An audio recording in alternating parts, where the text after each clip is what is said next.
आदाब। उत्तर प्रदेश उत्तराखंड की खबरों में आप सभी का बहुत बहुत इस्तकबाल है। आपके साथ मैं हूं जोहम रुबा। देखेंगे तमाम बड़ी खबरें। आगाज करेंगे हेडलाइंस के साथ। पंतनगर में नहीं चलेगा बुलडोजर, सीएम योगी ने दिलाया सुरक्षा का भरोसा। लाल निशान लगाने वालों पर होगी कार्रवाई।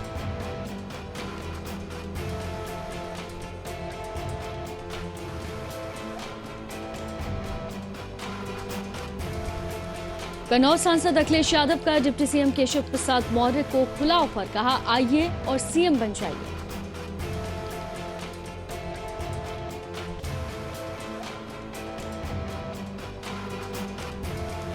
बुलंदशहर में अराजक तत्वों ने मस्जिद में की तोड़फोड़, आक्रोशित लोगों ने कार्रवाई की मांग। सीसीटीवी फुटेज खंगाल रही पुलिस।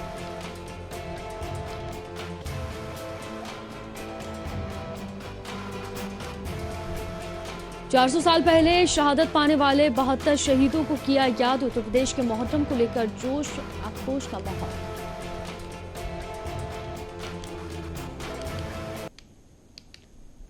तो चलिए खबरों की शुरुआत करते हैं, जहां उत्तर प्रदेश की राजधानी लखनऊ में अतिक्रमण हटाओ अभियान पर रोक लगा दी गई है। कुकरेल नदी के किनारे रिवर फ्रंट डेवलपमेंट के नाम पर अतिक्रमण हटाओ अभियान चलाया जा रहा था। इस क्रम में 5 मोहल्लों में घरों पर लाल निशान लगाए गए थे।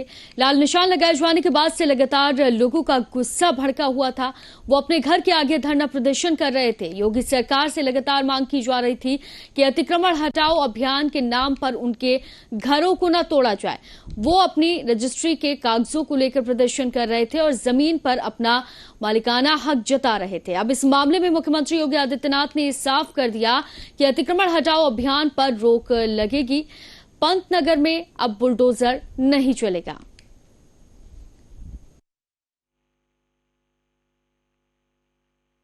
करती हूँ, आपका बहुत बहुत धन्यवाद। आपने हमारा घर छोड़ दिया, आपने हमारा घर नहीं तोड़ा। हमारे माँ बाप के ऊपर आप ही के हम जब मैं आईएएस बन जाऊंगी बड़े होके तो मैं जरूर आपसे मिलने आऊंगी और आप हमसे आके मिलिए। हम आपसे धन्यवाद कहना चाहती हूँ। और आपने हमारी नई जिंदगी बनाई है, हमारा घर नहीं तोड़ा है, आपने हमारी जिंदगी बनाई है। नहीं, आप हम लोग को पंतनगर को अडॉप्ट कर लीजिए। आपसे हमारा यही निवेदन है। आपका बहुत बहुत धन्यवाद योगी जी, आपका बहुत बहुत धन्यवाद।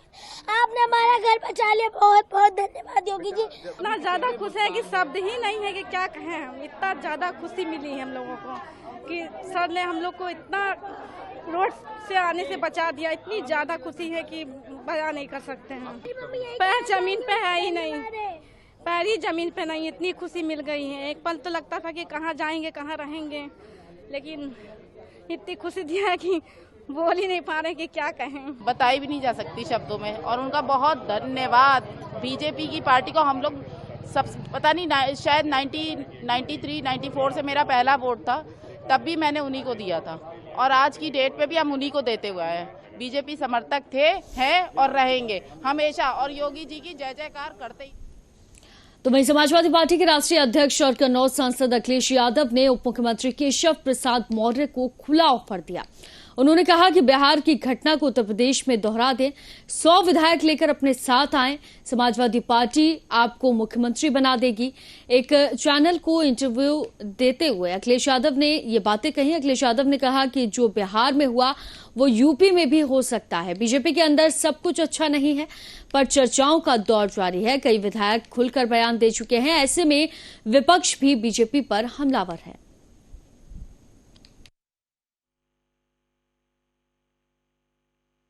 देखिए, चुनाव और चुनाव के बाद जो परिणाम आया है, जो चुनाव में मुद्दे उठाए गए थे महंगाई को लेकर के, बेरोजगारी को लेकर के, और जो आम लोगों की समस्या है, इस समय आप उत्तर प्रदेश में देखोगे जिन लोगों ने ये कहा कि हम स्मार्ट सिटी बनाएंगे, उनके स्मार्ट सिटी देख लिए हर जगह जलभराव है, गंदगी है, एक्सीडेंट हो रहे हैं, लोगों की मोटरसाइकिल गड्ढों में चली जा रही है, गाड़ियां नहीं चल पा रही हैं, गड्ढों की वजह से एक्सीडेंट हो रही, जान जा रही हैं। और इसके बाद स्वास्थ्य सेवाएं भी उसी तरीके से बेकार हो गई हैं। बिल्कुल स्वास्थ्य सेवाएं ठप हैं।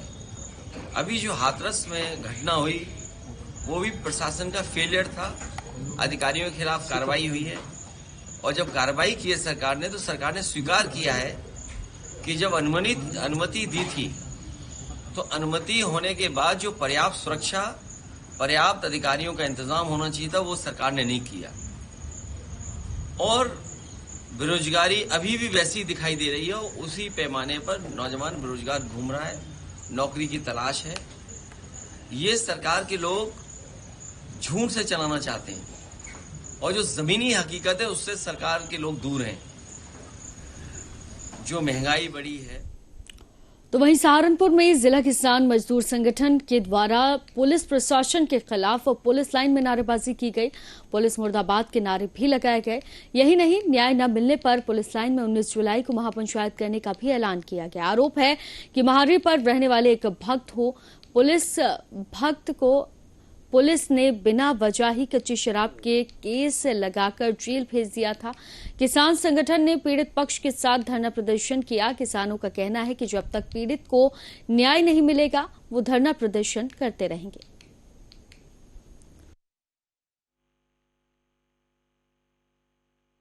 धरना कल से दे रहे हैं। क्या समस्या हो रही है? समस्या तो ये है, बहुत बड़ी समस्या है। हमारे प्रदीप ठाकुर है राणा जी, यहाँ के मसूलागढ़ के, उनके साथ एक ऐसा न्याय हुआ जो कभी गाँव में छेड़ते नहीं, छूते नहीं, कोई मतलब नहीं। वैसे भी गोगा माड़ी का भागत है, दीवाबत्ती करे, सभी लोग करे गाँव के 50-100 आदमी उसी दिन से यहाँ खड़े।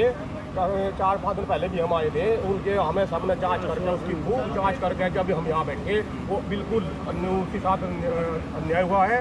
वो कभी भी दारू के हेर नहीं चलता, उसके इतना उसे न्याय नहीं मिलता। इतना हम सब लोग यहीं धरने पर आएंगे, चाहे हमें कितना ही टाइम लग जाए। 19 तारीख का हमारा महापंचायत का ऐलान भी है, जिसमें हमारे ठाकुर जो राष्ट्रीय अध्यक्ष प्रतिनिधि भी मौजूद होंगे। कल से धरना चल रहा, पुलिस की तानाशाही है। नकुर थाने का मामला है। एक भगत टाइप का आदमी, बिल्कुल भगत जी आदमी, जिसने आज तक शराब छुई नहीं, देखी नहीं, पी नहीं, उसे जेल भेज दिया गया शराब के साथ में, और उसकी पिटाई भी करी गई। प्रशासन से मांग है कि उसे न्याय मिले और उस दरोगा के खिलाफ कार्रवाई हो। तो चलिए खबरों में आगे बढ़ते हैं। बरेली दरगाह आला हजरत की ओर से साफ तौर पर यह ऐलान किया गया था, साथ ही पोस्टर लगाकर बताया भी गया था और निकाह पढ़ाने वाले मौलवियों को ताकीद की गई थी कि किसी भी गैर मजहबी लड़की या लड़के का प्रेम विवाह के चलते धर्म परिवर्तन कराने पर निकाह नहीं पढ़ाया जाएगा। साफ तौर पर इस्लामी रहनुमाओं ने भी इसकी पाबंदी की थी, मगर बीते दिनों कई ऐसे मामलात निकलकर सामने आए हैं जिसमें मुस्लिम समाज की लड़कियों का विवाह प्रेम के चलते गैर मजहबी लड़कों के साथ हुआ और डंके की चोट पर मीडिया में भी इसको दिखाया गया। मौलाना तौकीर रजा ने बताया कि उनके पास ऐसे 23 एप्लीकेशन आई हुई हैं जो पहले से ही लिव इन रिलेशनशिप में रह रहे हैं और खुद इस्लाम धर्म को कबूल कर चुके हैं। आगामी 21 जुलाई को केवल सामाजिक रूप से ऐलान होना बाकी है।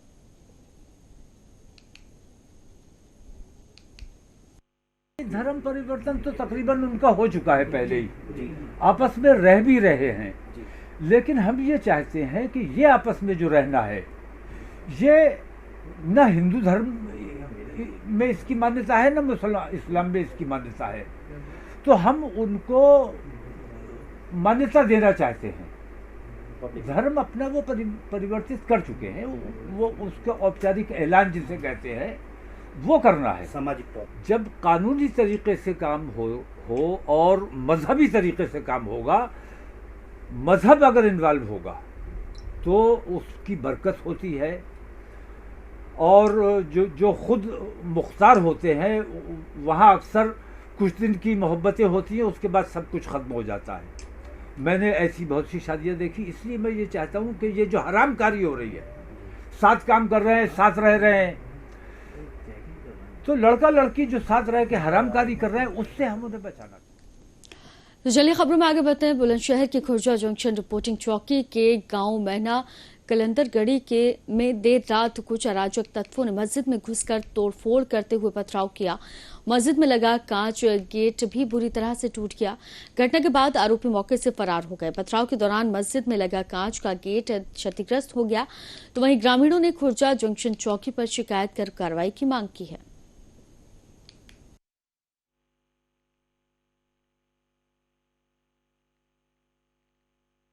आज मॉब लिंचिंग बुलडोजर के खिलाफ और जो दलितों पे, मुसलमानों पे और गरीबों पे जो लगातार कार्रवाई की जा रही जब से बीजेपी सरकार बनी है, तो उसी के खिलाफ हमने आज यहाँ पे धरना प्रदर्शन किया है।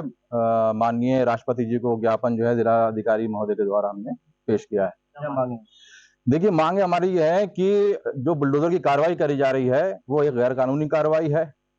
एक बड़ा मशहूर शेर है कि उम्र गुजर जाती है बस्तियां, एक उम्र गुजर जाती है एक घर बनाने में, उम्र गुजर जाती है एक घर बनाने में, तुम्हें शर्म नहीं आती बस्तियां उजाड़ने में। तो लोगों की जिंदगी खत्म हो गई और आप रिवर फ्रंट के खूबसूरती के नाम पे, उसके सौंदर्यकरण के नाम पे आप हजारों और लाखों लोगों को बेघर कर रहे हैं। प्रधानमंत्री मोदी जी ने और योगी जी ने और भाजपा सरकार ने वादा किया था कि 2022 तक सबके आम नागरिकों के सरों पे छत मिल जाएगी सबको। अब यहाँ पर जिनको छत मिली हुई है उनको आप छत छीनने के तैयार हैं, कभी बुलडोजर के नाम पे, कभी अतिक्रमण के नाम पर। तो चलिए खबरों में आगे बढ़ते हैं। एआईएमआईएम ने डीएम कार्यालय पर बुलडोजर कार्रवाई के खिलाफ प्रदर्शन किया। देश में हो रही मॉब लिंचिंग की घटनाओं पर रोक लगाने की सरकार से मांग की। आदिवासी मुस्लिम दलित का उत्पीड़न का सरकार पर गंभीर आरोप लगाया। महानगर अध्यक्ष रशीद ने कहा कि सबका साथ सबका विकास के तहत इंसाफ होना चाहिए। गरीबों के मकान पर बुलडोजर की कार्रवाई को बंद करने की मांग भी की गई।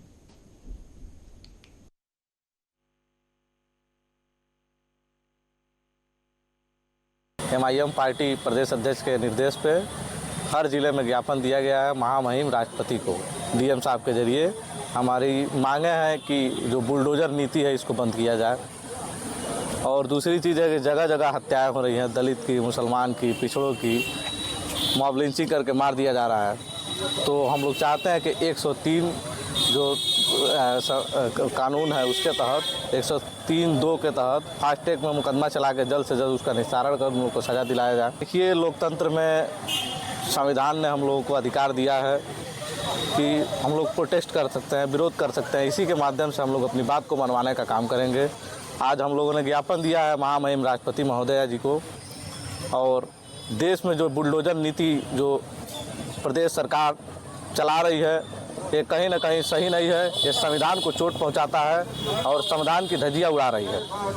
और बहुत लोग आप देखते हैं, आप लोग पत्रकार महोदय, जगह जगह की 1-1 रुपया अपना जमा पूंजी लगा के लोग अपना आशियाना बनाते हैं सुकून की नींद के लिए, सुकून के लिए, लेकिन उस घर को बुलडोजर से ढा दिया जा रहा है। तो हम तो आप लोगों से भी आह्वान करेंगे कि ये देश बुलडोजर नीति से नहीं चलेगा। यह देश बाबा साहब के संविधान से चलेगा। और जो भी गैर कानूनी तरीके से वहां ऑल इंडिया मजलिस इत्तेहादुल मुस्लिमीन पार्टी के कार्यकर्ताओं के द्वारा आज झांसी के जिला अधिकारी कार्यालय पर एक धरना प्रदर्शन किया गया। इस धरना प्रदर्शन की अगुवाई बुंदेलखंड अध्यक्ष हाजी सैयद सादिक अली के नेतृत्व में की गई। झांसी जिला अध्यक्ष रईस अहमद खान के द्वारा इस धरना प्रदर्शन में बढ़ चढ़कर भागीदारी भी की गई। तो वहीं देश और प्रदेश में हो रही मॉब लिंचिंग, बुलडोजर नीति के विरोध में आज एआईएमआईएम पार्टी के कार्यकर्ताओं ने जोरदार प्रदर्शन किया। इस मौके पर एआईएमआईएम पार्टी कार्यकर्ताओं हाथों में तख्ती लेकर नजर आए, जिस पर तरह तरह के स्लोगन लिखे हुए थे, जैसे बुलडोजर नीति बंद करो, मॉब लिंचिंग बंद करो, आम नागरिक की जान माल की सुरक्षा करो।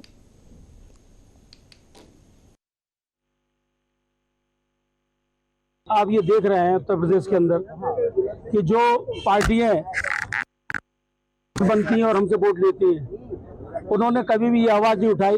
आप देख रहे हैं प्रदेश के अंदर किस तरह से भीड़ द्वारा जो है मॉब लिंचिंग करके लोगों को हत्या कर दी जाती है।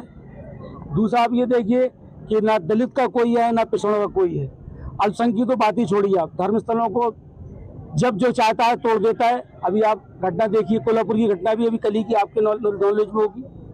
तो इस तरह से माहौल को जो पैदा किया गया, नफरत के माहौल को बंद करो, हम लोग की ये आवाज़ है। मॉब लिंचिंग बंद करो, ये हम लोग की आवाज़ है। दलित और मुस्लिम और पिछड़ों का साथ दो और उनको किसी प्रकार का उत्पीड़न अगर होता है तो हमारा साथ दो। और मैं ये माध्यम से कहना चाहता हूँ कि जो भी। तो चलिए खबरों में आगे बढ़ते हैं, जहां माह मुहर्रम की 9वीं रात को संगम नगरी प्रयागराज में जगह जगह मेहंदी और अलम के जुलूस निकाले गए। इन जुलूसों के जरिए 1400 साल पहले सच्चाई की राह पर शहादत पाने वाले करबला के बेहतर शहीदों को नम आंखों के बीच याद करते हुए उन्हें श्रद्धांजलि अर्पित की गई। इस मौके पर प्रयागराज की सड़कों पर इतनी भीड़ उमड़ी कि कहीं पैर रखने तक की जगह नहीं बची। बेहाल कर देने वाली उमस भरी गर्मी के बावजूद हजरत इमाम हुसैन को चाहने वाले लोग पूरी रात सड़कों पर डटे रहे। इन जुलूसों का समापन सुबह के वक्त हुआ। देखिए, इलाहाबाद झूला कमेटी है, ये हर साल की तरह इस साल भी उठ रहा है अपनी शान शौकत के साथ, और सैकड़ों साल पुरानी ये परंपरा है, चली आ रही है। और जैसे कि आप तैयारी देख रहे हैं कि झूला की तैयारी चल रही है कई दिनों से, और मासूम अली का झूला है, तो कल ये उठेगा। चांदी का झूला है, ये पूरा इसमें चांदी का काम हुआ है, और हर साल की तरह इस साल भी ये अपने 11:35 पे अपने समय से 9 तारीख के मुहर्रम को उठे। देखिए, इसमें लाठी का और जानवरों का। वहीं सिराज हिंद जौनपुर के 8वीं मुहर्रम को नाजिम अली खान के बड़े इमामबाड़े से जुलूस में शामिल अंजुमन और जियारत करते हुए अजादारों ने नौहा और मातम कर करबला के शहीदों को याद किया। तो वहीं नगर का ऐतिहासिक 8 मुहर्रम का जुलूस अपने रियावती अंदाज में बड़ा इमामबाड़ा नाजिम से अली खां से उठा, जो कि अटाला मस्जिद स्थित इमामबाड़ा शेख अल्ताफ हुसैन पर जाकर समाप्त हुआ।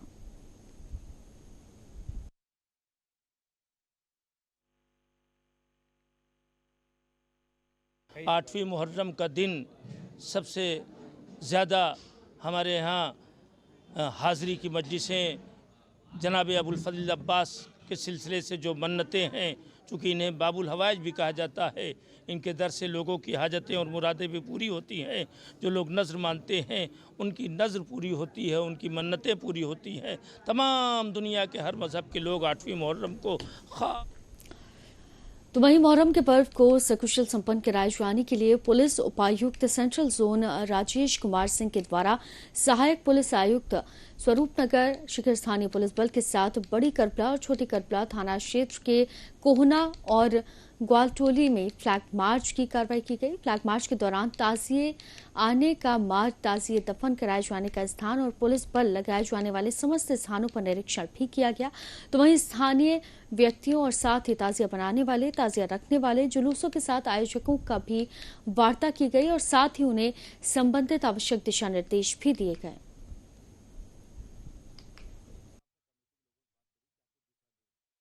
व्यवस्था बहुत पुख्ता इंतजाम किया गया है, और जिस रूट से ताजिया का जुलूस इधर आएगा उस रूट का भी भ्रमण किया गया है, और बड़ी करबला छोटी करबला दोनों जगह का मेरे द्वारा भ्रमण किया गया है, और उनके कमेटी के जो सदस्य हैं उनसे भी वार्ता की गई है, और ये पूरा प्रयास रहेगा।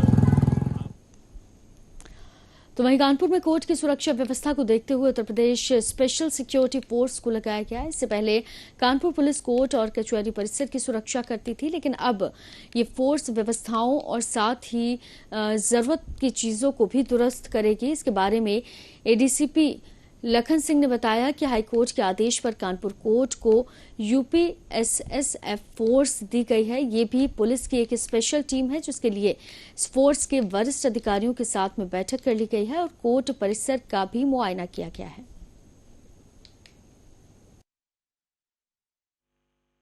कोर्ट का स्थानीय जो कचहरी होती है उनका परिसर बहुत संवेदनशील होता है, और इसी संवेदनशील को ध्यान में रखते हुए जो लोकल थाना है उसके प्रभाव से निकालकर इसको एक स्पेशल डेडिकेटेड फोर्स बनाने का निर्णय माननीय सुप्रीम।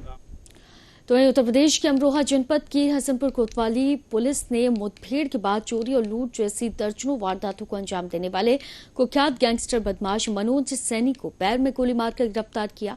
पुलिस के मुताबिक मनोज के खिलाफ थानों में कई मुकदमे दर्ज हैं और यह हसनपुर कोतवाली से वंचित चल रहा था, जिसको मुठभेड़ के बाद पैर में गोली मारकर पकड़ा गया।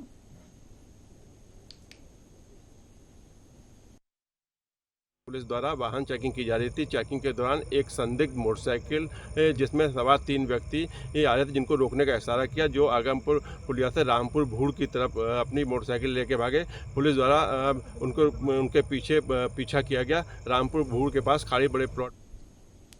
तो वहीं सदर कोतवाली क्षेत्र के अंतर्गत पड़ोटिया बाग के पास में पेड़ से टकराई 2 युवक की मौत हो गई। जो बाइक टकराई थी उससे पुलिस ने दोनों शवों को मोर्चरी में रखवा दिया और साथ ही गाड़ी नंबर से मृतकों की खोज भी करना शुरू कर दिया।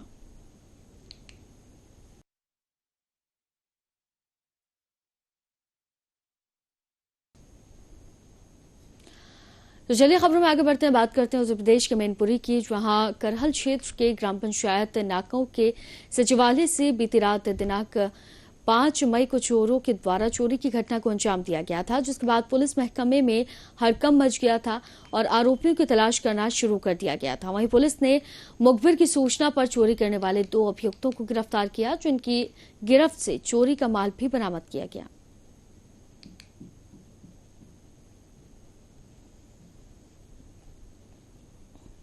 तो वहीं झांसी के गरौठा विधानसभा क्षेत्र के ग्राम खेत बिलाटी में रिंकू राजपूत नाम के युवक के जेल से रिहा होने पर सैकड़ों वाहनों के काफिले के साथ जुलूस निकाला गया और कुछ समय पहले इस युवक पर फायरिंग का आरोप लगाते हुए पुलिस ने जेल भेज दिया था। दावा किया जा रहा है कि स्थानीय युवक भारतीय जनता पार्टी का कार्यकर्ता है। झांसी में युवक के समर्थकों में एक रोड शो का आयोजन भी किया।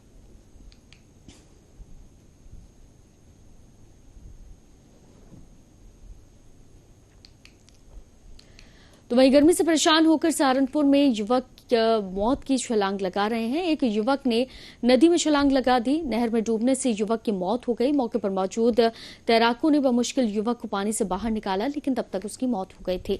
थाना बेहट इलाके के मलकपुर नहर की एक घटना बताई जा रही है। इस नहर में पहले भी कई युवक डूब चुके हैं और प्रशासन का इस ओर कोई ध्यान नहीं है।